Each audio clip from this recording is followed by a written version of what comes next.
Hi, welcome back, my wise astrology tribe, Cosmic Insight Astrology. I am your co-pilot, Krisztina.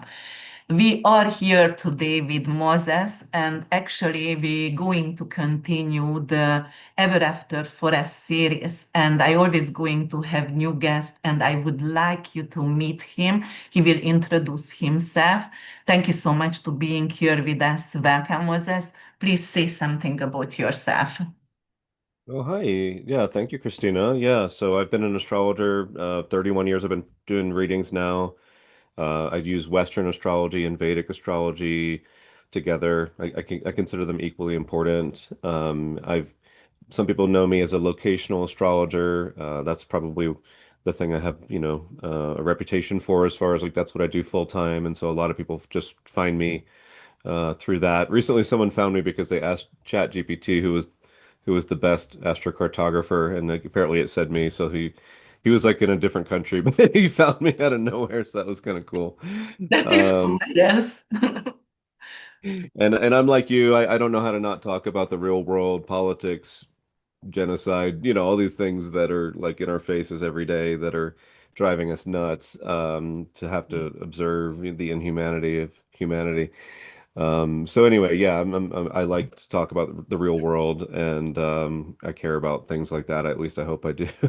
I try to. So yeah. Anyway, thank you for having me. Thank you so much. That's why, I just want to tell everyone who is watching us that's how I found you.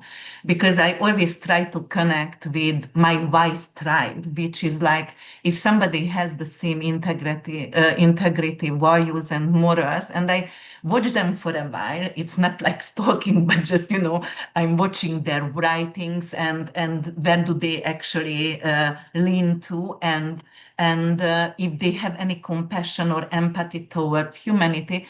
And that's how I reached out to you because of your values and morals were very, very similar with mine. And I was like, okay, brainstorming together would be actually wonderful. And then I watched your video about Ceres series, and that was actually that is my accent, right? But it was amazing. And guys, I'm going to put the link below in this interview, I mean, in this video, and you can watch it as well because I learned a lot from Moses. And actually, I love the fact when you use that for astrocartography as well. So I was like, whoa, okay, there is something I could. You always learn. It doesn't matter if you're an astrologer for 30 years or whatever, and you also into dwarf planets as well and the Kuiper belt object, right? I'm obsessed with asteroids and fixed stars as well. So this is also giving another layer for our interpretation. And okay, Moses is going to show you some charts, guys, because we're going to talk about the recent geopolitical situation on the Earth. It is very, very heavy. Or we can also, you can also implement some kind of weather-related issues as well, because it's gonna happen as well. So whatever you want to talk about, we are really here to listen, and I'm gonna ask some questions, and let's go and let's move forward. Okay, yeah, yeah. I've literally, I don't know if I've ever looked at the chart for Israel before. I've seen some transits to it before, but I'm just kind of playing around just like you are. So I just pulled up their chart from the Okay. internet, and I'm just looking, but we don't have to talk about that either. Yeah, I mean, I think when you look at what's going on in the world, I think maybe we'll try to paint a picture of some of, what's going on out there, and so I think one of the big things to look at is the planet Uranus. Okay, so Uranus, for me, has a great deal to do with the human collective understanding of concepts like freedom and liberty. We discovered it, I believe, in 1781, somewhere around there, when we were in the time of the American and French revolutions, right? And so we look at when something is discovered, and we look at what does that say about the time, because the time that it's discovered should reflect the nature of that planet. Just like when we discovered Ceres in 1801, that was right before we figured out a bunch of ways to feed a lot more human beings and create a lot more human beings, really. There were changes in the laws related to agriculture. You had a lot of technology developing. And next thing you know, we could feed a lot more people. So Ceres is the Earth Mother. She wants to feed everybody, and she's a planet. The astronomers call her a planet now, a dwarf planet, but they call Pluto a dwarf planet. And if you pay attention to Pluto, arguably, then you should also pay attention to Ceres. She's also in our solar system. She's a lot closer to us than Pluto is, really. And she's not an asteroid. So I get picky about this, right? Because the astronomers don't call her an asteroid anymore because she's not. She's nothing like the 2 million asteroids. They're a bunch of rocks in space, and they're interesting. And astrologically, they're quite interesting if you're into that. But Ceres is nothing like them. She's spherical like a planet. She probably has more water than we do on the Earth, even though she's like the size of our moon roughly. And she's emitting like some kind of water vapor kind of thing. And yeah, she's remarkable. And I've spent the last 20 years studying her really in depth. And there's that lecture, so if you guys want to learn more about Ceres, there's a link below. Probably the most important lecture I've ever given. It's a 2.5 hour talk, I think. But I took 20 years to get ready for that talk, and then I did it. So there it is. So yeah, so Uranus was discovered, around the time of the revolutions. We had Neptune. I forget his actual year, but 1860s, I think, somewhere in there.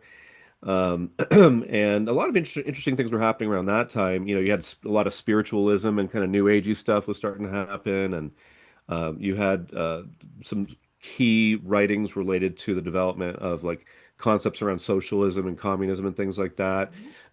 So we had this kind of more collective Neptunian mentality unfolding at that time. And then, of course, Pluto, I think 1930, somewhere around there. We have this era of fascism, nuclear power, all that fun stuff. So yeah, so it's kind of fascinating when we discover new planets, and I think those are the four big ones. I mean, we can add Chiron to that mix too. We'll make it five.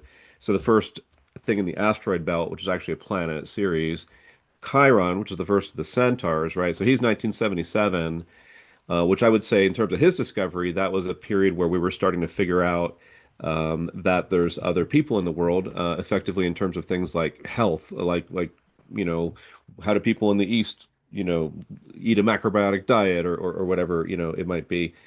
And so he came about in a time when we were starting to wake up to an ecological crisis that was happening. I do find Chiron connected with ecology and the environment quite often, and a healing awareness and bringing in wisdom from the East and other places. And he was discovered the same year that Star Wars came out. So he's also our Yoda in the sky. He's a mentor figure like Yoda. And so he's like that. But anyway, Uranus, back to Uranus, right? So he's all about do human beings understand, concepts of liberty and freedom, or do we want to control each other and force each other to not be able to speak and not be able to believe, like, the authoritarian drill, right? So I've noticed, one of my projects is trying to figure out if there are some kind of exaltation signs and sort of you have exaltation and fall being opposite concepts, right? The So are there essential signs? dignity, yes. Yeah, right. Because if you're into, like, let's say you're into Uranus in modern astrology, you probably connect it with Aquarius. You probably say it's either the ruler of Aquarius or the co-ruler of Aquarius, or you consider them connected somehow. And so that's pretty well like consensus. Like there's a lot of agreement about that amongst a lot of people. So I think that's a pretty well established thing. But we don't really have these exaltation positions worked out. And there's a question of do they even exist? Because that was an ancient way of looking at things, and it's a fundamental part of astrology, if you ask me. Even though a lot of modern astrologers don't like to look at exaltation, I do, partly because I'm a Vedic astrologer too. And in Vedic astrology, you can't really do it without considering exaltation a big Yeah. deal or fall a big deal. Like it's really important. So once you learn a system like that, you realize like, oh, these concepts are actually, there's a reason they've been around for thousands of years. We can't just throw out every ancient concept because some modern astrologer wrote some books and decided that they thought it was too negative. It's kind of silly. So that's one of the things I kind of get, opinionated about because when you have a modern vein of astrology that throws out ancient stuff, like maybe that's an argument, maybe that's okay, but like you need a good argument for that. You need a really good argument to throw out a lot of stuff, especially something that's so fundamental, right? So Ceres, for example, well, you saw that video, so I feel very certain, and I've looked at this a ton, as you know. I believe she's exalted in Cancer, just like Jupiter is, and she's in her fall in Capricorn, and she makes more sense in that scheme than Jupiter does, basically because I mean, at least as much if you ask me. But because you have the Earth Mother whose daughter is taken by her brother Hades to the underworld every winter. So does she like Capricorn? Does she like the middle of winter? No, it's like it's when everything is dying. She's sad, she's depressed because her daughter's not there, right? So, and you'll see this all the time. You'll see Ceres in Capricorn, just like Jupiter in Capricorn. It'll give good results materially. People will have good careers usually when they have that placement. But then there'll be this like really heavy thing connected with that as well. And so it's kind of a mixed bag like that. And so Ceres seems to really be exalted in the sign Cancer. So Cancer is the summer. Well, okay, the Earth Mother's happy in the summer, her daughter's there, but it's just, she's a mother, right? And so Cancer is the ultimate mothering sign Yes. and nurturing sign.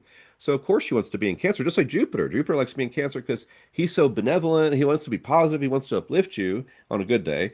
And Cancer can be kind of sweet and nurturing and take care of you like that. So he's like, great, I get to like, spoil people here in Cancer. I get to be, take care of children and animals and support the family and, have this really kind of positive vibration like that, which is very often the case with Jupiter in Cancer. I mean, in a normal situation, it tends to be like that. So, so Uranus, now when we get into the outer planets, Uranus is the only one. Well, Uranus is the one I think I'm the most clear about for myself. And I can only speak for myself, right? But I've spent a lot of time thinking about these things, as you have too. And so, Pluto, I do feel pretty clear about. Neptune, I got a pretty decent guess. But Uranus, I'm quite clear, is exalted in the sign of Scorpio, Yes. and in its fall in the sign of Taurus. Yes. Now, that's square to his rulership, which is not normally what happens with exaltation, but Uranus is literally like rotating like on his side, like 90 degrees. Like he completely does things differently. And there's even like a 90-degree thing with Uranus. I think it's okay that he does that. Especially because if you just observe it, I think it's pretty observable. So let's say Uranus represents the sky god, so we'll connect him with astrology. I think he has connections to astrology. In Scorpio, look at when Uranus was in Scorpio, like late 70s, early 80s, right? And so this is an era where astrology had some really significant things happen for us. We had software. I mean, computer software being the big one. Of course, Uranus gets into technology and, quick thinking, like computers think very quick. And so very quickly. So you have the psychological astrology that comes out of that time, which is also kind of a revolution of astrology, a different way of looking at it as well. And so, yeah, we're basically getting a lot of psychological astrology. We're getting computer software, pretty much a high note for astrology, right? Really significant turning point there. Do But you have Uranus in Scorpio? I have Uranus 28 degrees of Libra. So Okay. he's in Libra in my Vedic chart, in my first house in my Vedic chart where I'm a Libra rising. I'm a Scorpio rising in Western astrology. So my Vedic chart has Uranus in Libra with Libra rising. So that's kind of like, see, I look at the sidereal chart as like showing you just the facts about you, just the objective kind of truth about you, and it's very much like who you are. So my way of doing things is very Uranus in Libra. I'm trying to be a little bit on the cutting edge and push the envelope in some areas and maybe develop and discover and push forward some new concepts. But it's very Libra in my approach too. So I'm very like east and west and try to see things from multiple angles and not just see things one way. And that's a big part of my philosophy. It's holistic astrology. You got to look at multiple traditions and things and Yes. be open-minded and flexible and humble about it and try to put things together. So I'm trying to put things together that combine some of these different traditions, but hopefully that makes astrology better too and makes it more accurate too. So so Uranus in Taurus then is the opposite. That's where it's in its fall. We see Uranus in Taurus around the time of World War II, when Yes. obviously you had people that didn't understand freedom and liberty. In fact, Uranus entered Taurus in the sidereal zodiac, joining it in the tropical zodiac the same month that Hitler conquered Paris, right? So when the Germans, the Nazis, are taking over this country that represents liberty, that was Uranus in Taurus in Western tropical and more typically Eastern sidereal astrology at the same time. So that's a pretty good example of it. You also had the U.S. Civil War, which was when a country founded on freedom and liberty decided to go to war against itself because some of the people didn't like the concept of freedom and liberty, which was granted was in the Constitution, but also not, right? I mean, we're supposed to be about freedom, and yet we're supposed to deny people rights. So anyway, that was a time when we see Uranus and Taurus, you see people that have no consciousness about freedom and liberty, seizing power and control. It's the opposite of what Uranus represents. It's not liberty, it's control. And of course, Uranus hates being in Taurus. If you think about it, the sign moves very slowly. It's more conservative in that respect, right? Like, what does Uranus have to do with Taurus? Nothing. Like, there's nothing in common between those two principles, other than maybe they're both strong or something like that. There's nothing. There's basically nothing similar about them vibrationally. Whereas Scorpio at least likes to push the envelope. Also has this intensity, this raw quality about it.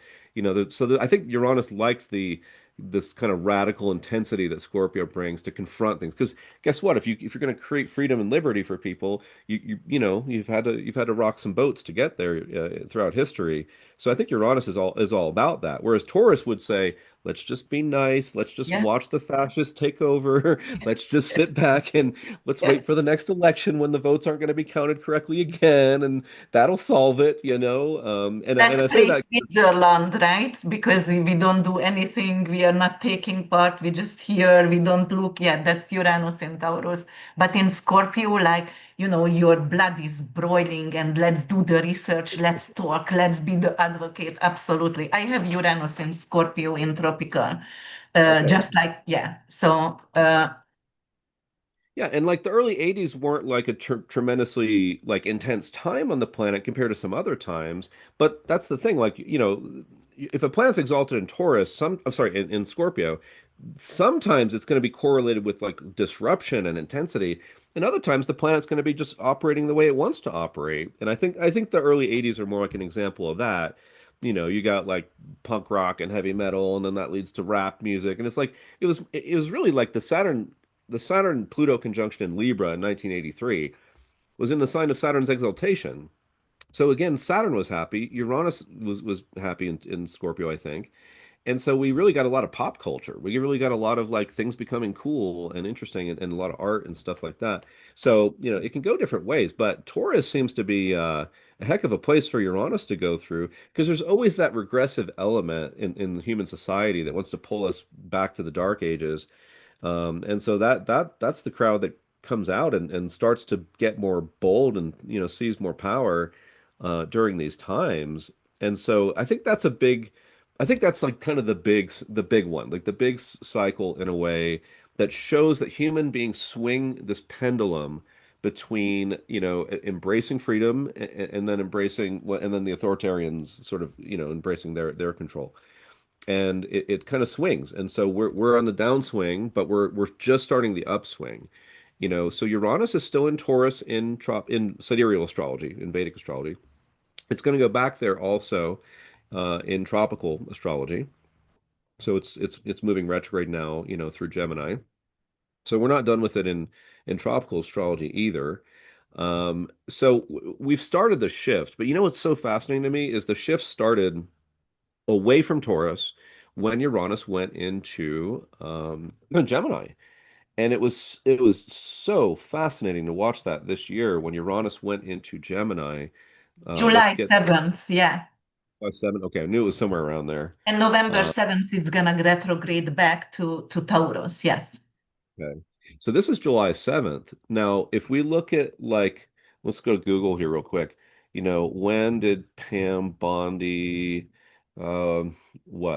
say, uh, in July 2025. There's nothing to see here, right? So this is what started the whole Epstein thing, is that Elon Musk had posted on Twitter and said, "Hey, Donald J. Trump, is in the Epstein files." Yeah. And then he said, "Have a good day, DJT," or whatever he said.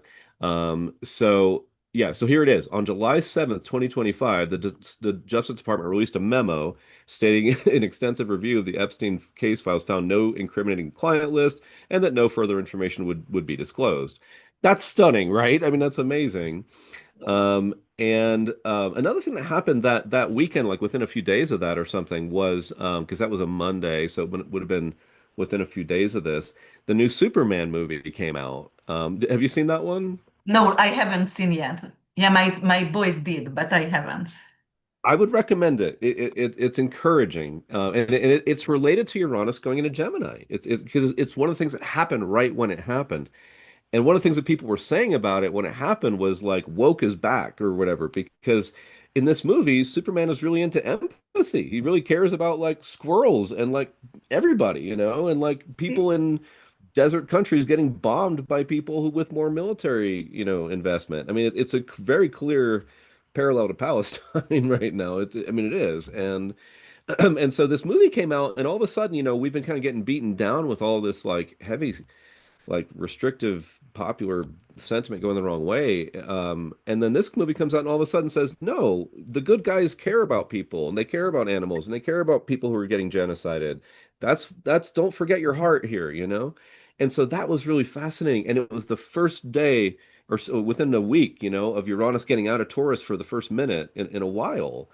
And Uranus went back into Taurus in the Vedic system last summer when you had, some of the like the shooting attempt in Butler, Pennsylvania, which, you know, don't know how much I want to say about that, but it's You interesting. all know, but you want to say whoever watching my channel, they know, yes?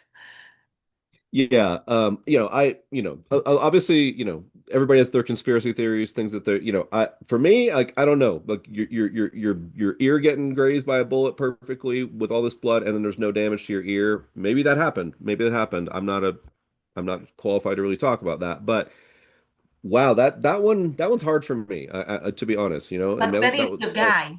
We didn't know anything about the guy who was shooting, and after that, everything disappeared. No information about that.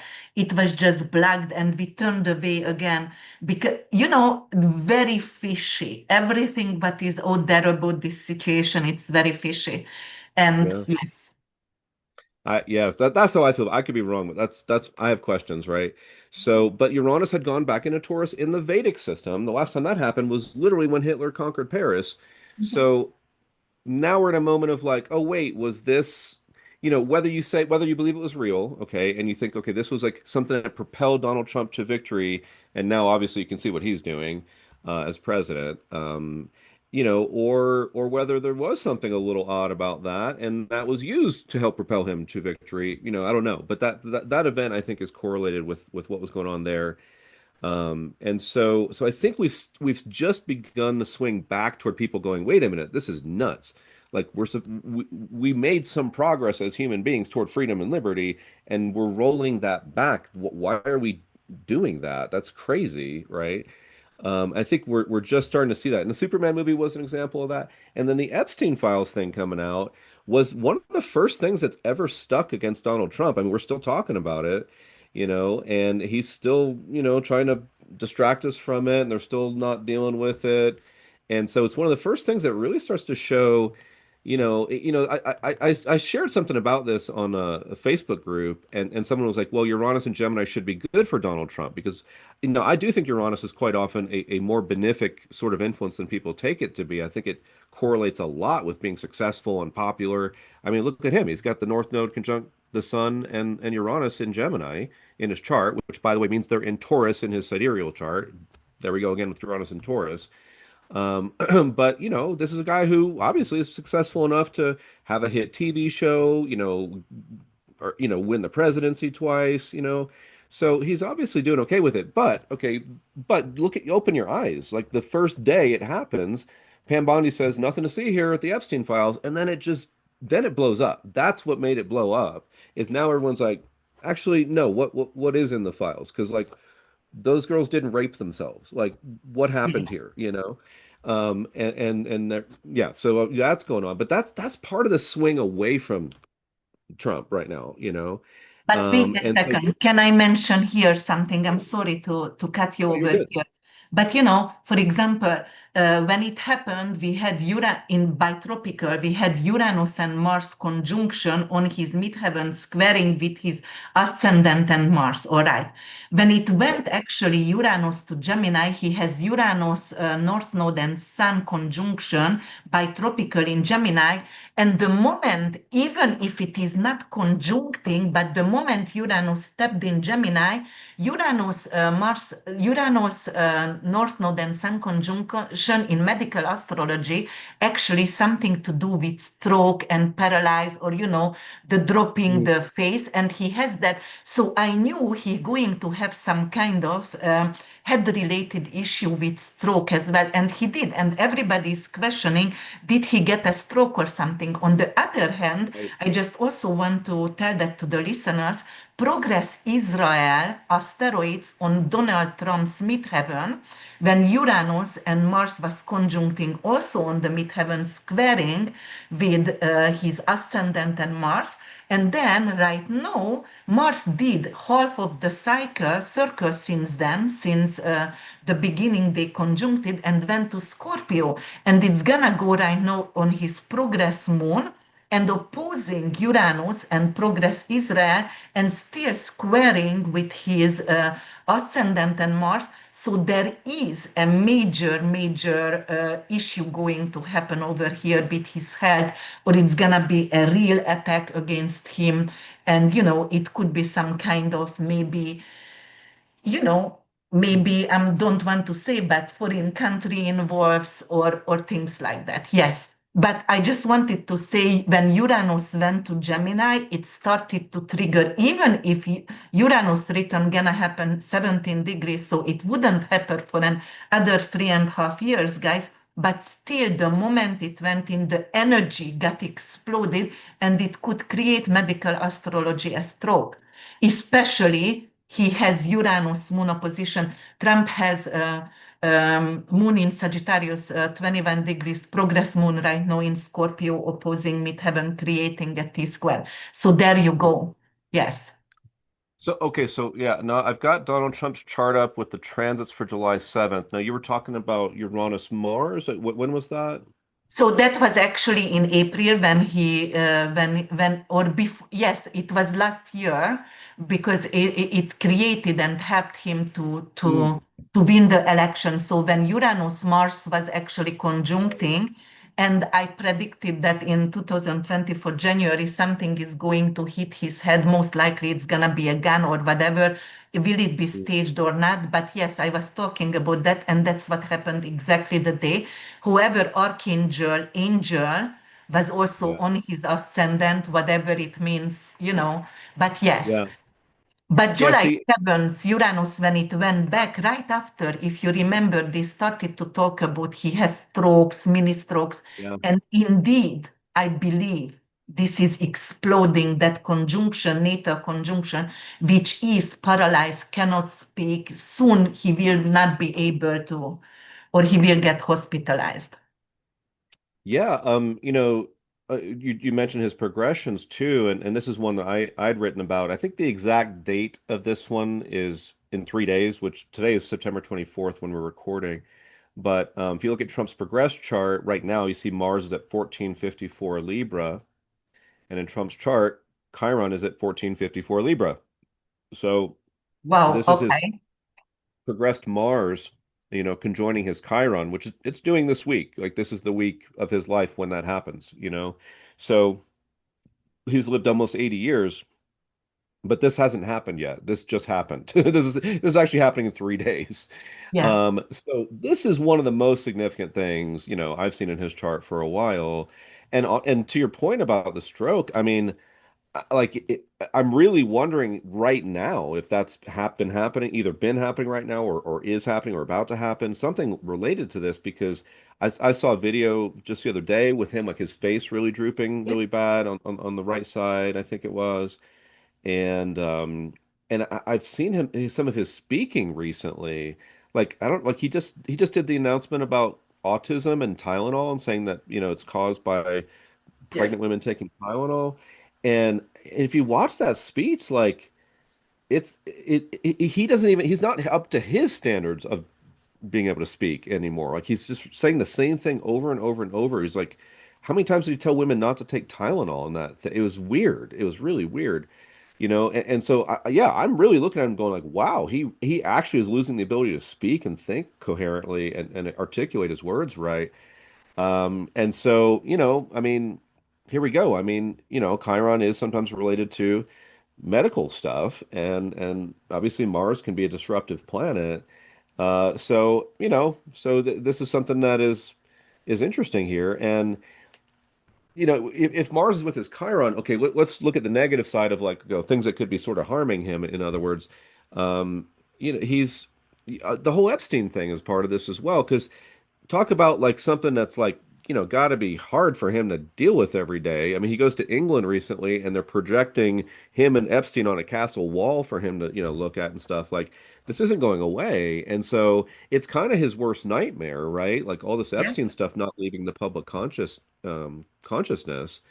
And so on the one hand, you got his health issues, you have the Epstein thing blowing up, you've got, him just well, let's look at the other side of it. See, Chiron to me is ideally it's about being essentially a humble, helpful, practical, pragmatic sort of person, right? Who's helping people out and doing the best they can with that, or they're looking out for the environment. It's more of a holistic approach. It's a less patriarchal approach. And so that's what it looks like when it's good. But I think you'll see with Chiron, not everyone is that way, obviously. Not everyone is going to become, an acupuncturist and a hippie and stuff. And so, what do people do with Chiron when they kind of go the other way, when they sort of invert the symbolism and do the opposite of it? I've been surprised how often I've seen Chiron show up in these charts of like tyrants and dictators and stuff like this. And I think what I do with that is I say this is like the inversion of Chiron. This is someone who can't find their humanity to help people, so then they become a monster, they become something different. And so on the downside for all of us, you have his authoritarianism really ramping up right now as well. He's like bombing boats in off the coast of Venezuela, and we've had our alligator Alcatraz. Apparently, we're missing like 1,000 or 1,200 people from alligator Alcatraz. We can't find them. So, Oh my God. we're just shipping people to wherever, to gulags all over the place and stuff. Um, and the Department of Defense is the Department of War now. I mean, you can go on and on with all the nutty stuff. And of course, we just had the thing just last night, a famous moment here in world history and U.S. broadcast history, certainly. Jimmy Kimmel was back on the air after Trump ran him off the road for a little bit there. And then so many people canceled their Disney subscriptions and their stock price took such a hit Yeah. that they changed their mind and Yeah. said, "No, we're going to put Jimmy Kimmel back on the air." And I thought he did a great job last night talking about everything. But Yes, that's he what we're all did. facing right now is like, wait a minute, are we able to not like say what we think anymore in America? Isn't that the whole like First Yeah. Amendment? Isn't that the First Amendment? Like that we can say whatever we want as long as we're not trying to incite like actual violence against somebody. So that's all up. So basically this Mars Chiron thing is interesting because on the one hand, is it really going to is this like his stroke and is he really just going downhill? And maybe psychologically he can't handle the pressure anymore because he knows the Epstein thing is on everybody's mind all the time and he's getting mocked for it all the time. On the other hand, he's turning into an even worse version of what he's been becoming for years and years and trying to like end, the fundamentals of what America stands for, having rights, You, having habeas corpus, having free yeah. speech, you know? Moses, actually, when somebody has Pluto, Mars in the same sign, they Mm. are really leaning toward to be dictators. And he does have Mars and Pluto in Leo. And right now, progress Saturn also in 4 degrees in Leo, and it's opposing Pluto in the seventh house of open enemies. And Pluto in Aquarius, actually, it's releasing something, hacking something. So I truly believe also there could be something like, all right, who is very Plutonian? Putin is very Plutonian because he has a Scorpio rising. And I do believe there will be something like hackers going to release the fire, right?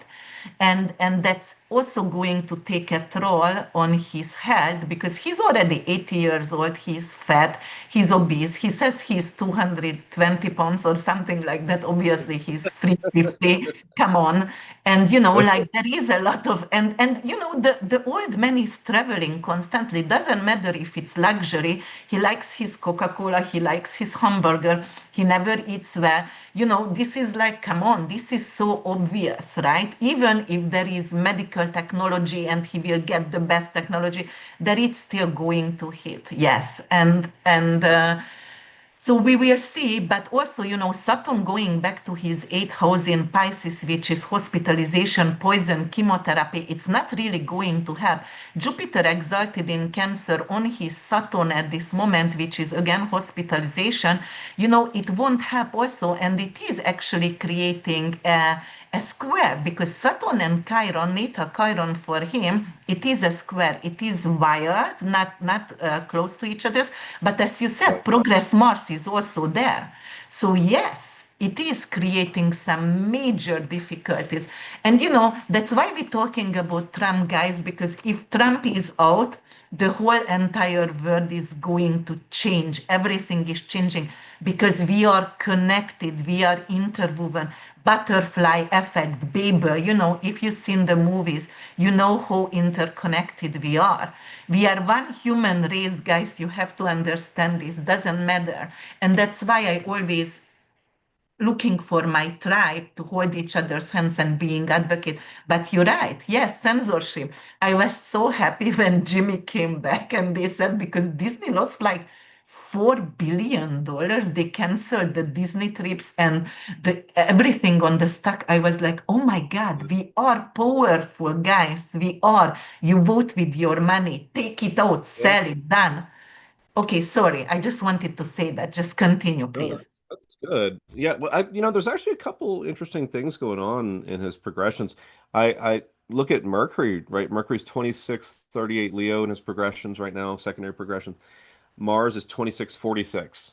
So he's having two Mars, conjunctions occurring in his between his progressed and natal chart right now. One is the Mars to his Chiron, the second one is Mercury to his Mars. Okay. And I think that, I mean, one example of the Mercury Mars is again the Jimmy Kimmel thing. Because here he is, Mars in Leo at the end of the 12th house, trying to be this, obviously trying to silence free speech. And yet who's visiting him here is well, the jester, Jimmy Kimmel in this case, being the comedian who is coming right to that, and yet he's not able to control this, right? Here's Mars in the 12th, wishing he could control something. The 12th house means you can't control everything. That's what it does. So he's losing, his king fantasy here to silence everyone who says anything unkind about him.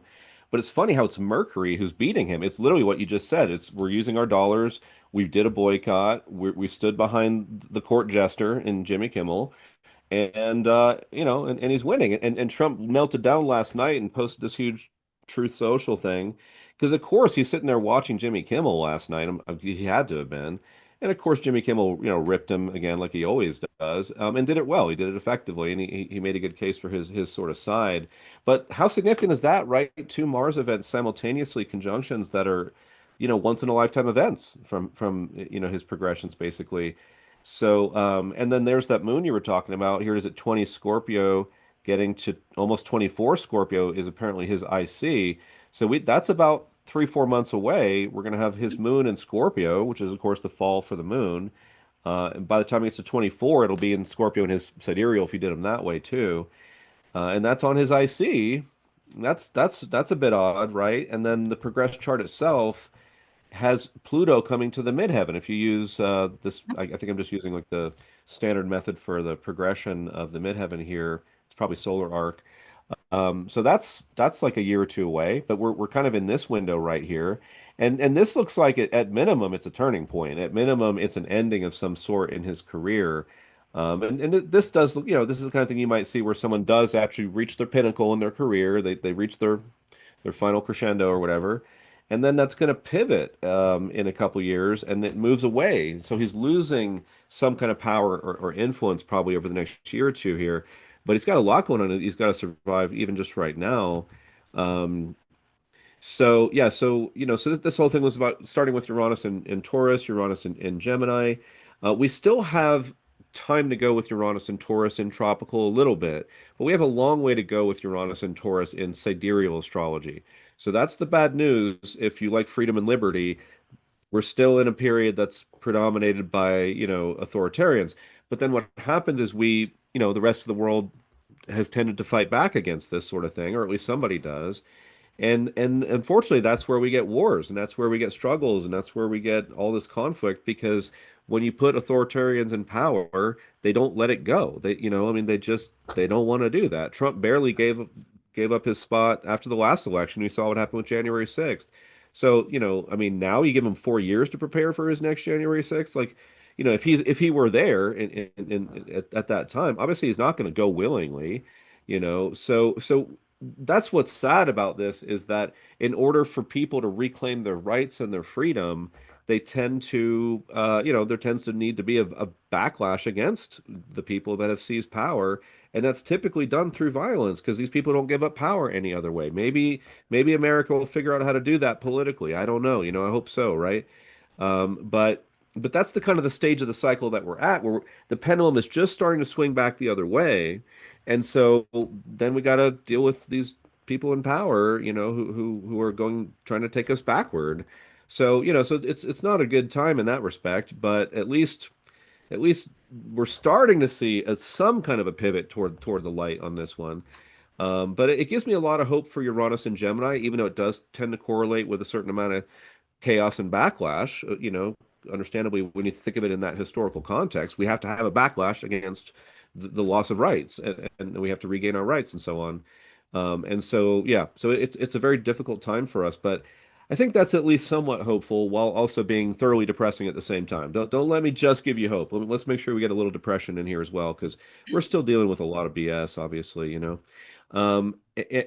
so what you were saying about when Trump, had last summer Uranus conjunct Mars on his midheaven, right? They were in Taurus. They were in Taurus in Vedic and Western astrology at the time, and that was the symbol of a rise of this figure who has done what he has done to our country in the meantime. Israel's another interesting one. I remember that there's a little bit of this in their chart too. And if you look at, like, let's look at October 7th.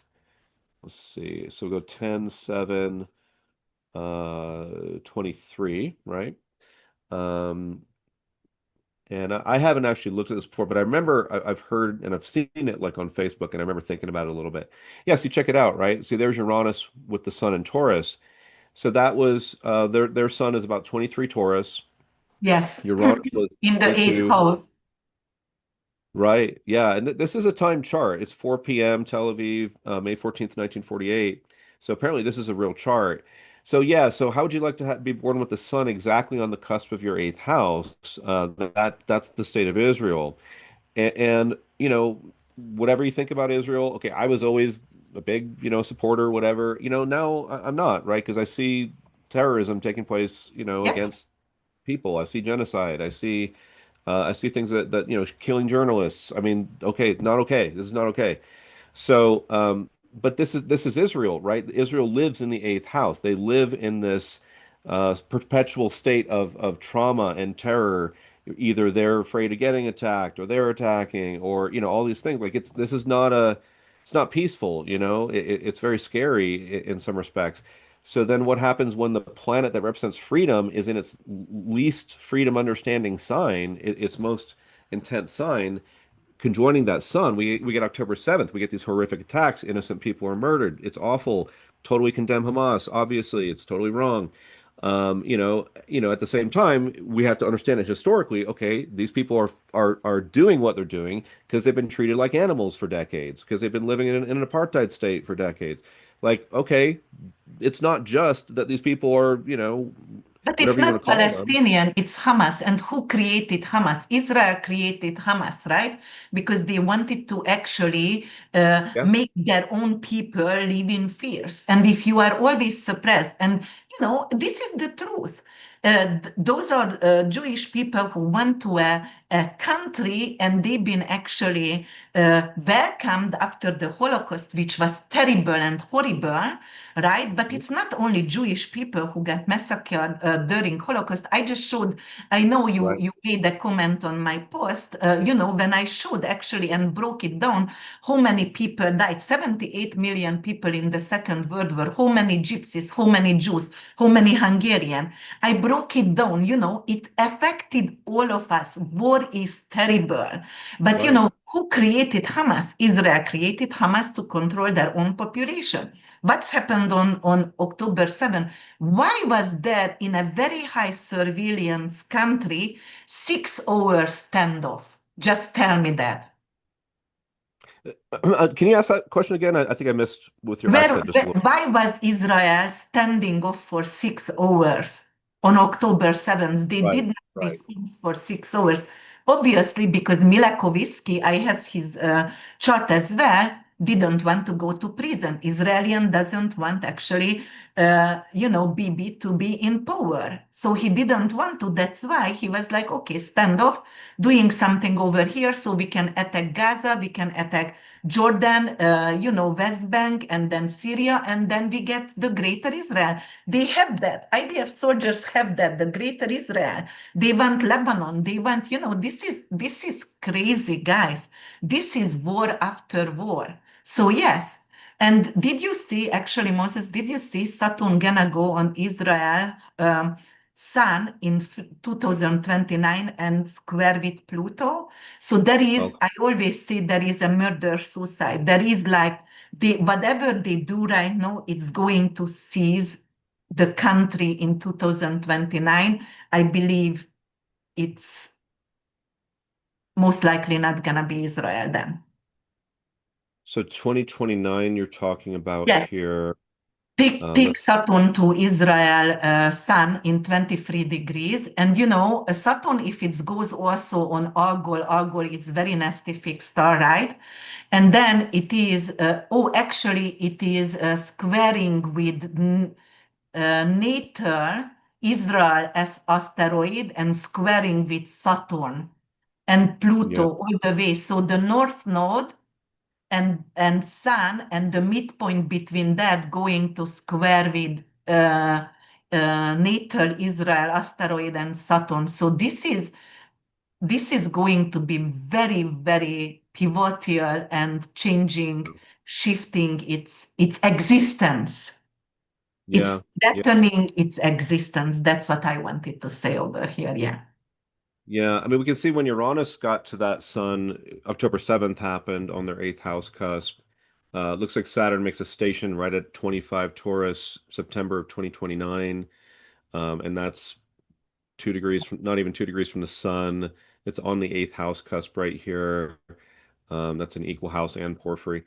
And yeah, so that's going to be another super serious moment for Israel for sure. We know that, but I guess part of the story again, Uranus being in Taurus, well, this horrific attack, which is complicated, with all the history, but anyway, it's a horrific attack, right? And then it leads to what we're seeing, which is that Israel has become increasingly right wing. At least the government of Israel has become increasingly far right.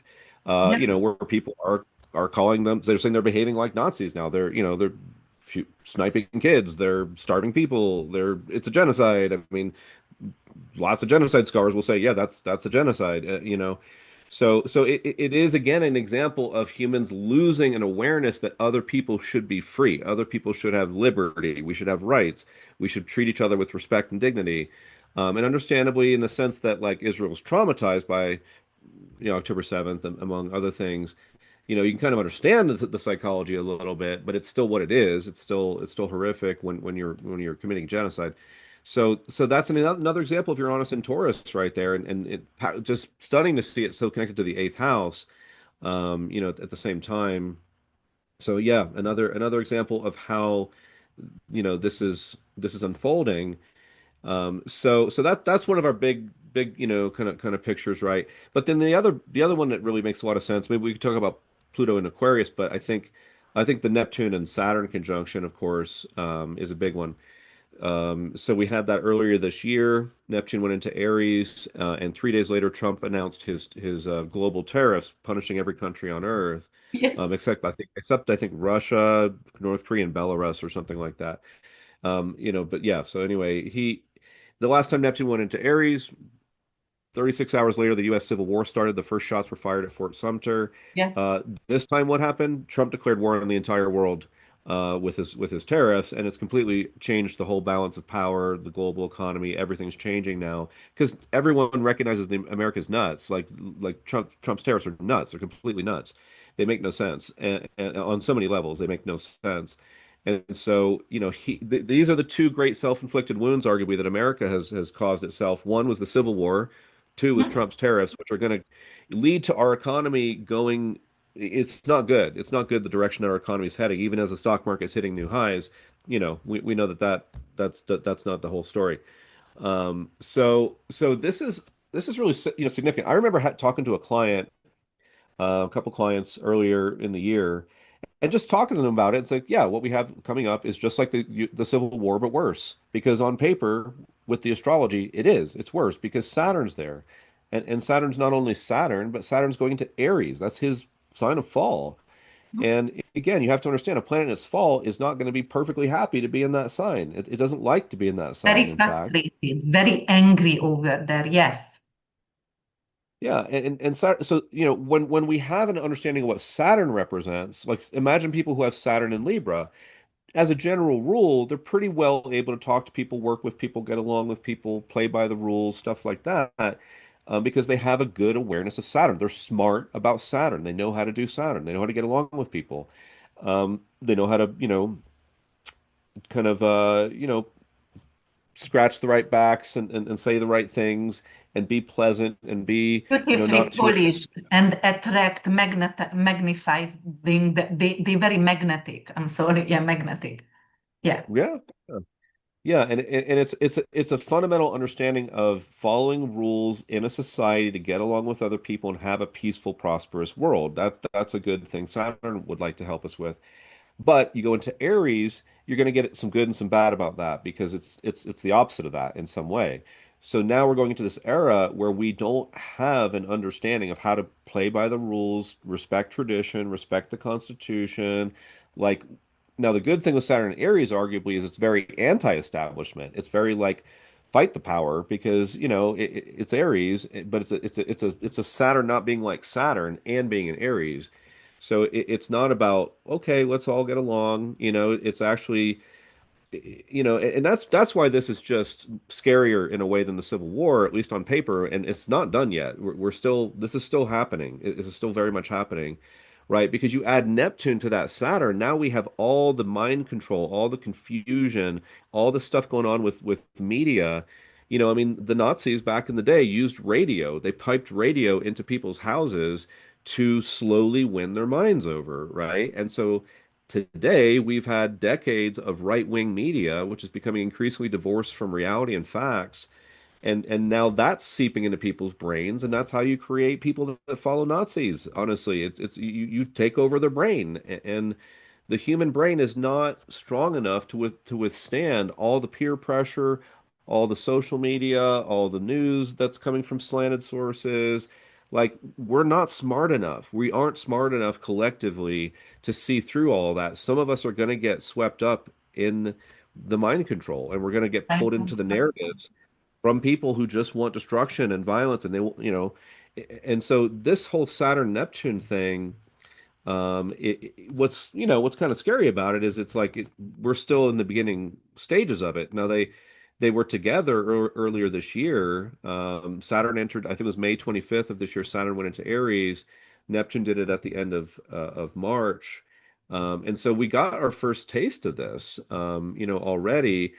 And I had written ahead of time and said to people, like, you're going to see people do things that are going to kind of break your heart. You're not going to believe what people are capable of accepting and doing because we're stupid right now. Saturn in Aries means you're kind of fucking stupid sometimes. You don't play with reality very well. You And just need to. Uranus in Taurus also means stupidity because it's detriment actually in fall. That's why I can't wait Uranus to stay in Gemini for a long while because the IQ is going, 70% of Americans are subnormal. Do you know that is the statistics? You know what is subnormal? This is like below 80, or it's between the IQ is very low. So people has attention spans, they are TikTok brains, they can't not able to, it's terrible. So yes, you said it right. Reality. people can be very stupid. And yes, it's gonna break our heart. Right. And I mean, so I have Venus in Virgo. Okay, so my Venus is kind of stupid. I can admit that, right? I don't do things right in a Venus way all the time because that's what happens when a planet's in its fall. You're not that smart about it. Actually, you have to learn about it, and you can learn about it. That's the good news. You're not stuck. You can put in effort. But Saturn and Aries, if Uranus is in his fall in Taurus and Saturn's in his fall in Aries, they're both, like you said, they both represent a certain kind of human stupidity at this time. And the Saturn part is we can't work together with the traditional structures and pay attention to the traditions that actually work for us. And Uranus is like, yeah, who needs rights and freedom? Let's give all our power to the strong man. Pretty bad combo right there. And then you add Neptune to the Saturn. Now there's no hope that the people who are lost are going to see the light. They're not going to see it. They're going to get swept up. And that sweeping up into that stupidity is funneling in an Aries way, increasingly toward violence, toward aggression. And this is quite a cocktail. So now Neptune is also very, very interesting, and it's a cycle that tropical astrologers I think could pay a little more attention to what it's doing in sidereal astrology, because you go back to when Elon Musk first started to acquire Twitter. So let's look at this real quick here. Let's go. When did Musk um, want to buy Twitter? There we go. Okay, so this is going to be Elon Musk offered to buy Twitter on April 14th, 2022. Okay, so let's look at that real quick. That was Uh, Uranus-Mars conjunction there, right? Or Saturn-Mars. there's something I'm thinking about, but let's see what else was going on because I don't remember much more than this. So 4/14/22. I mean, I guess this was that after the Ukraine war started? Maybe like a little bit. 2022, February 24th, the Ukrainian war started. Yeah. Yeah, so this is right after that, right? So roughly here, I'm just going to say, 12 p.m. New York, it doesn't matter. Okay, so we look at this. Okay, yes, we can talk about this, tropical astrology here. Jupiter conjunct Neptune and Pisces, super interesting. Mars in the last degree of Aquarius, super interesting. But here's the part I want to show you. We're going to go to sidereal astrology. Okay, look at Neptune in Aquarius right here. It's at the very, very, very end of Aquarius. And so this is when Neptune left Aquarius. It was literally 3 days later. Let's go forward a few hours here. We should see Uranus go to Pisces. Okay, so the Are you beginning sharing sorry, this? Neptune in Pisces, I should say. So Neptune goes into Pisces right there. So yeah, it was like midnight, April 14th in New York. So that was still April 17th on the West Coast. So that's the end of Neptune in Aquarius, right? Neptune Aquarius begins in the 90s, late 90s in tropical astrology. And then it continues in sidereal astrology until 4 days after, 3 or 4 days after Elon Musk announces he wants to buy Twitter. And so that's when all of this started. Now, this was also the time when, so this in a way is the end of a certain kind of era of freedom. We basically get the internet, basically, right? We get the internet late 90s, the aughts. I heard the aughts called the noughts called the naughties, the first decade of this century. I like that. So we have the late 90s, we have the naughties, and then we get up to here. So anyway, that's the whole period of where humanity is like, cool, we have the internet. We can do all the things, all the apps, all the games, all and we had a lot of freedom, right? But then this happens, and what starts happening?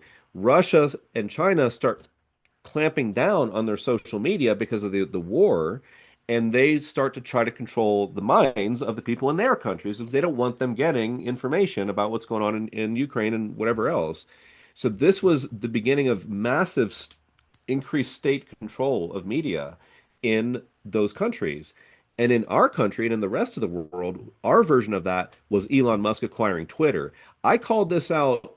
I called this out like a year and a half before it happened. And I said, on this day, this is going to be the end of a certain era of freedom, like internet freedom. There's going to be more control of our, of our whatever, the media that we're doing, because we've gone into this Neptune and Pisces phase in sidereal astrology, which isn't about facts, and it's about, faith-based narratives, and that can easily lead to just mind control and people not supporting freedom, because Aquarius would represent, in this case, the freedom, and Pisces would represent, okay, let's follow the herd, let's follow the faith, let's follow the religion, Delusion. and Yeah, very yeah, delusional. yeah, true, true. So this is also the era that we're in where we don't have this, because Neptune does kind of dissolve all the boundaries. So for a while there, we had very few boundaries around internet, social media, all kinds of stuff. But that era is done, and it'll never be the same again. Because this part here has changed. So that's also part of the depressing world that we live in these days. Um, and now, of course, Neptune in Aries and tropical astrology really wrapped up with what Saturn's doing. So back to the Neptune and Saturn conjunction, we go to next year. Now I'm looking at January 1st, 2026. Also February still in. 20, we're gonna have it exact. Sorry, what's the date? February 20. February 20. Okay. So 2/20/26. Okay. So this is the first time they actually conjoin, right? Because they almost conjoined this year. They got very close, effectively Yeah. conjunct for A sure. few minutes But away, yes. yeah, but they didn't actually conjoin. So this is all that unfortunately means this is a new thing we haven't seen quite yet, because this is the first time their cycles come exactly together like this. Um, and so, so we had something that started in the spring of this year, with, of course, the beginning of the Trump administration, the tariffs, Israel. Israel went into this long phase of blockading Gaza. So then the starvation stuff was really in the news a lot. And now we have even like countries like, Britain and Canada and Australia recognizing a Palestinian state. A lot of changes there. But this is here we're back to one of the scariest symbols we can put together, because it represents that stupidity of not being able to work with each other anymore, and the selfishness of that, along with the absolute delusion, the mind control, the deceptions, and this is still going on. And so I think it's so interesting with the Pisces part right now, right? Because Saturn in Pisces, Neptune in Pisces, this is the end of a certain Piscean phase of our, experience as well, because we're at the very tail end of it. And that basically is where everyone just acts like everything's okay. And I heard a good argument yesterday. Oh gosh, it was on Nicole Wallace was doing a podcast with God, what's her name? Beth? No, it was Wallace. Somebody Wallace. Sorry. Anyway, it was a really interesting interview. Let me see if I can pull that up, because I hate getting people's names wrong. So Nicole Wallace, Beth interview. Is it Beth or Wallace? Somebody Wallace, sorry. I'm That's all getting right. my name mixed up here.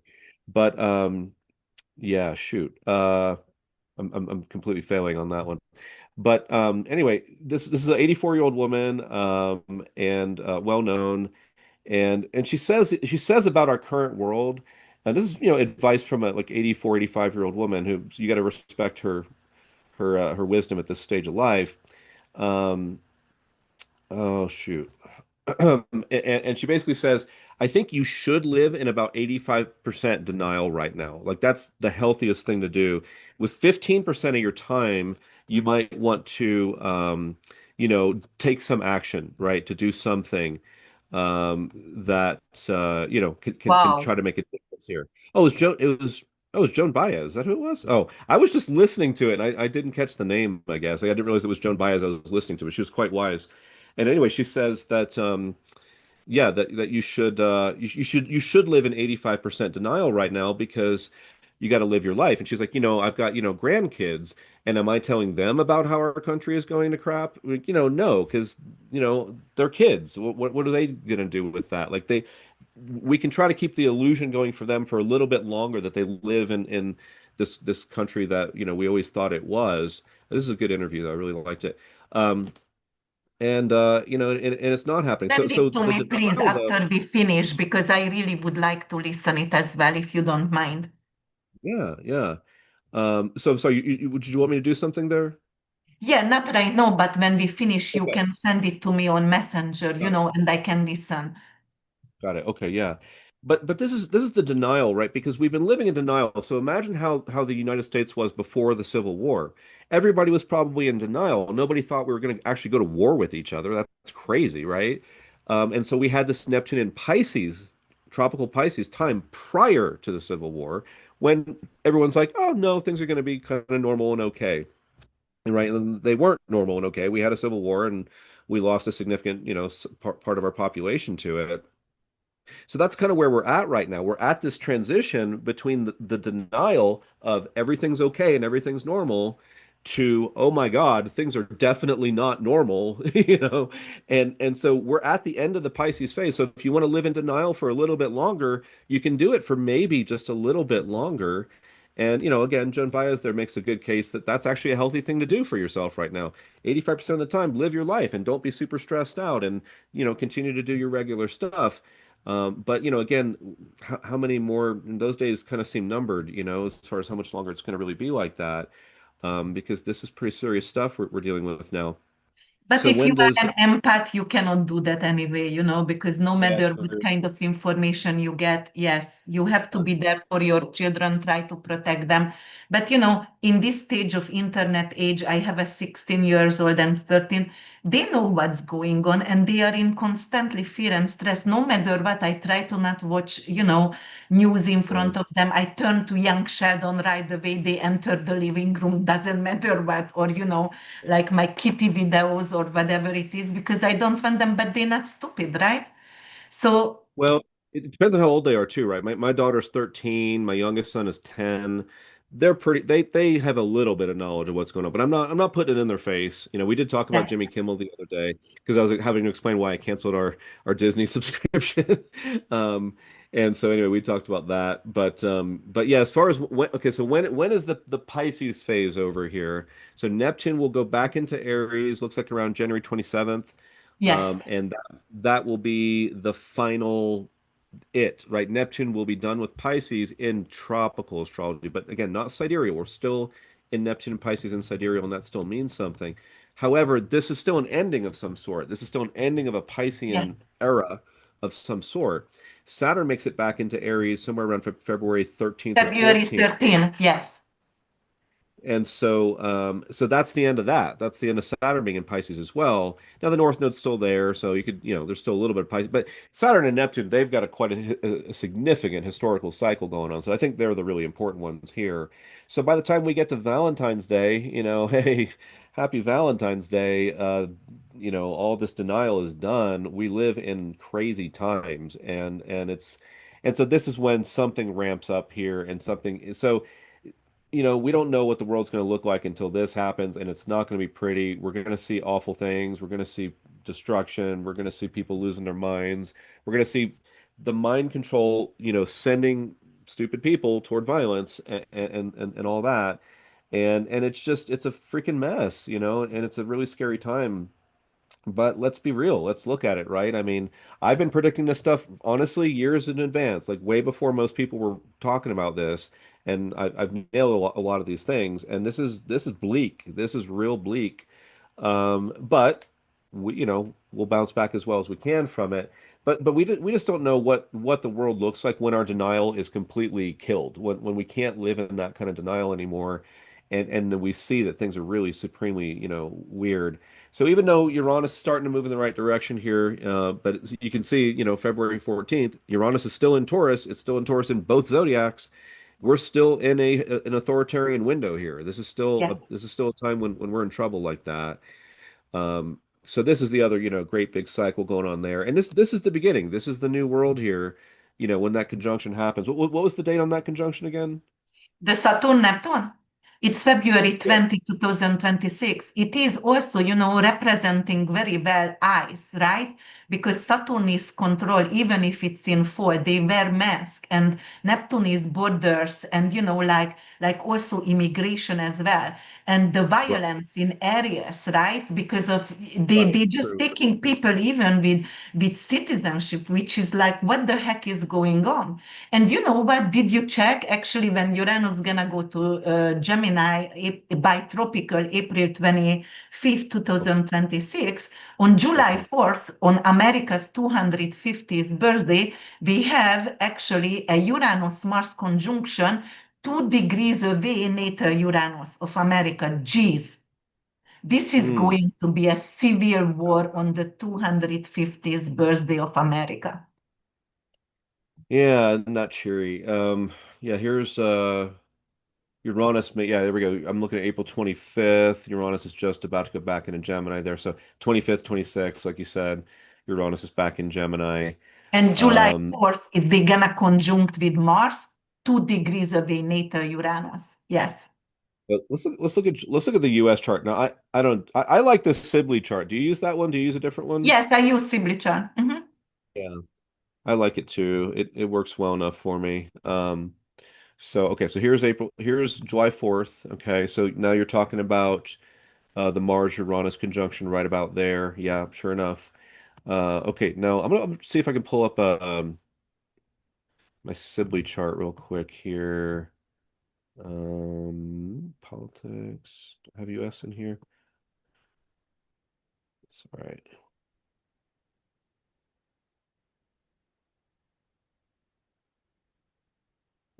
Where are you? Where's my US? Oh, sorry, wrong That's city. okay. You sharing, right? I believe I am, and I'm trying to find my C chart. I know I got it saved in my file somewhere here, but oh well. Yeah, if you do, oh well, let's just pull it up. I forget what it is. Do you know the date on that? So what do we have? Is it July 4th, July 4th, 1776? 2026. Yes, we do have Mars and Uranus conjunction, which is very violent. It is actually a civil war. It is, like ruthless chaos. It is absolutely anarchy.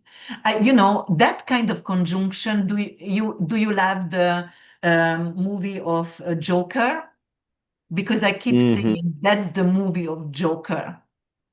No, that's cheery. Yeah. Yeah, it's scary. Okay, so here's our US Sibley chart. So we'll just look at it from that point of view real quick here. Um, 3 degrees away, yeah. So it's okay. still a conjunction on natal Uranus, very close. Right. Yeah, so that's just prior to our Uranus return there, Mhm. which, yeah, I mean, I guess, we had Uranus return, what, following the Civil War around that time, and then following World War II around that time. So definitely like some significant moments there. But yeah, that's interesting, isn't it? And it's like to some degree, I do see Uranus and Gemini representing a movement back toward more liberty, but then Mars conjoining it means that, I mean, honestly, that could be people who are anti-Trump, causing problems. It could be either side, right? It could be the people who see themselves as more revolutionary, fighting back, and then of course that leads to a backlash, and that's fun. So yeah, so it's getting real over here. We get a Mercury retrograde conjunct Mercury retrograde Mhm. around that Mhm. moment. Yeah. That's trippy. That's a lot. Yeah, And then there it's in there's also in the eighth house, which is mortality yeah. over there. So yeah, it is yeah, very intense. Yeah, I've seen transits to the USA chart to the Cancer planets that correlate with some of the larger like wars where US soldiers have died and things like that. There is like a death thing with it a lot of times, and Saturn at that point is squaring the sun. Saturn from Aries is squaring the sun. Yes. Neptune from Aries is squaring Venus and Jupiter. So our kind of mom and pop apple pie all American planets here, the Venus, Jupiter, Sun, and Cancer thing, they're getting squared by the planets that are, the Saturn and Neptune part that we just talked about in Aries.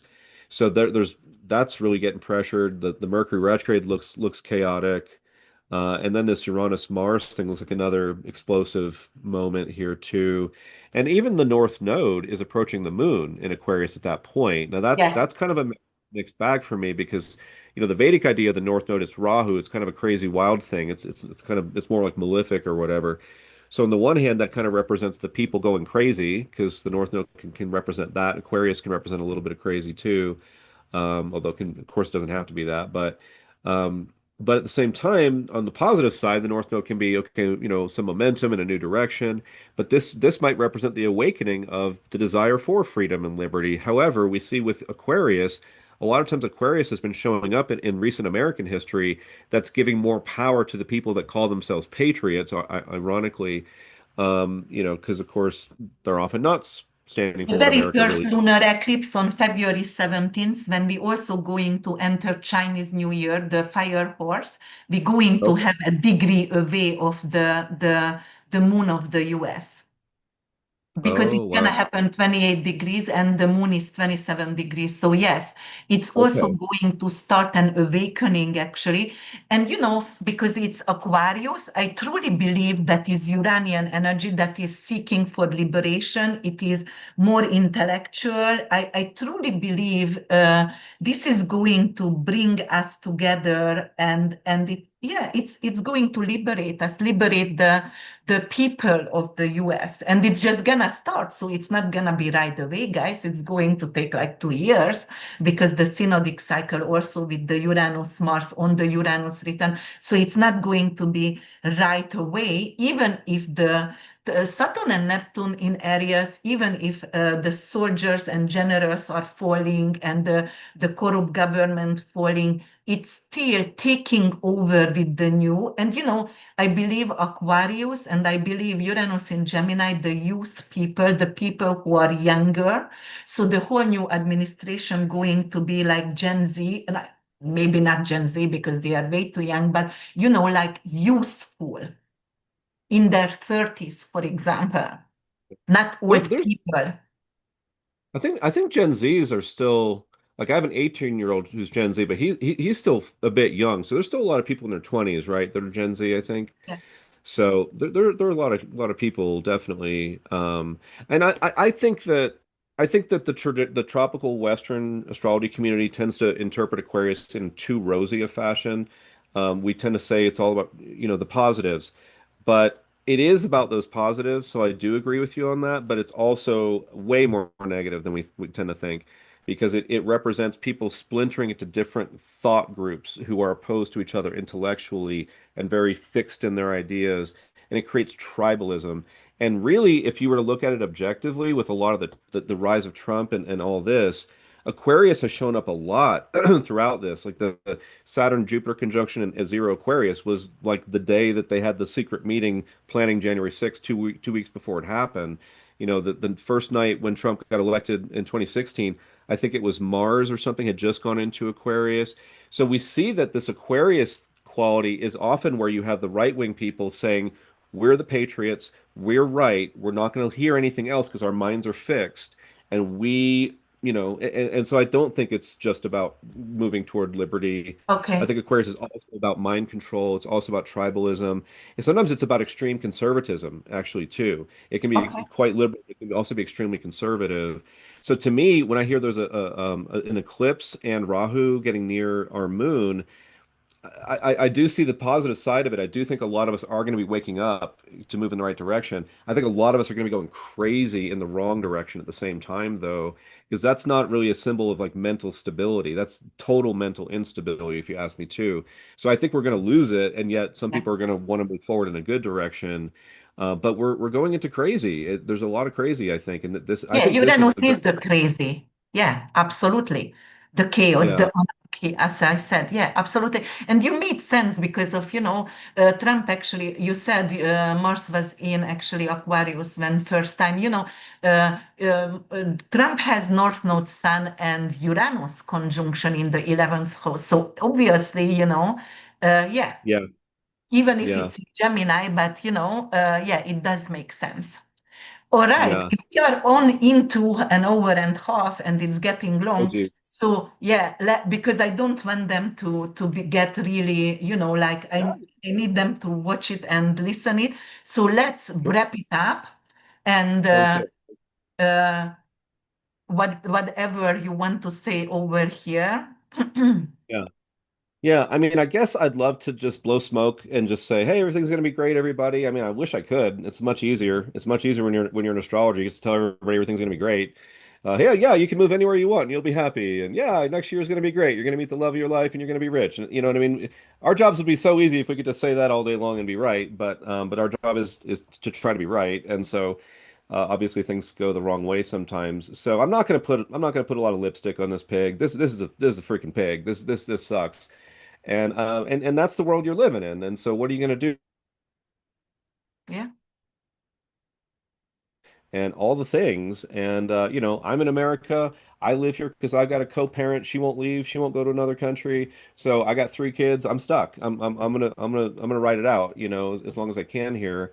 But I have no delusions or illusions that this is going to be all okay. And hopefully I'm wrong, right? Hopefully, I'd rather be wrong predicting it's going to be worse than it is Yes. than to be wrong in the other direction. Because I'd rather warn you, effectively.